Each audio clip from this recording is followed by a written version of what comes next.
এয়া হৈছে আমাৰ চিপাজাৰৰ ঘৰত চলি থকা ফেব্ৰিক পেইণ্টিঙৰ প্ৰশিক্ষণৰ প্ৰশিক্ষাৰ্থীসকল।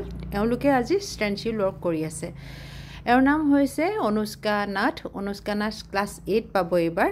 পৰীক্ষা শেষ হৈছে, সেয়ে শিকিবলৈ আহিছে। খুব ধুনীয়া আৰ্ট কৰে, আৰ্ট শিকি আছে, সেয়ে এইটো কামো তেওঁ খুব ধুনীয়াকৈ কৰিছে। আৰু এইগৰাকীৰ নাম হৈছে ডেজি নাথ। ডেজিও খুব ধুনীয়া কাম কৰি আছে।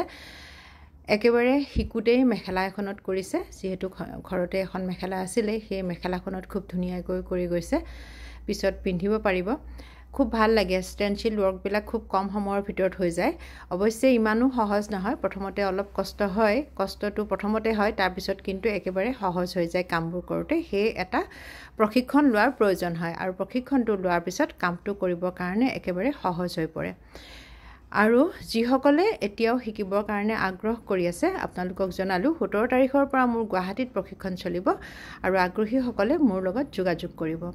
এয়া অনুষ্কাৰ এখন হৈ গ'ল, আনখন কৰি আছে।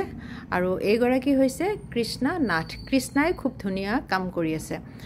আজি তেওঁ ষ্টেনচিলৰ কাম কৰিছে। ষ্টেনচিলটো সেয়ে প্ৰথমতে অলপ কষ্ট হয়, তাৰপিছত খুব ধুনীয়া হয়, চাফাকৈ কামবোৰ কৰিব পৰা যায়।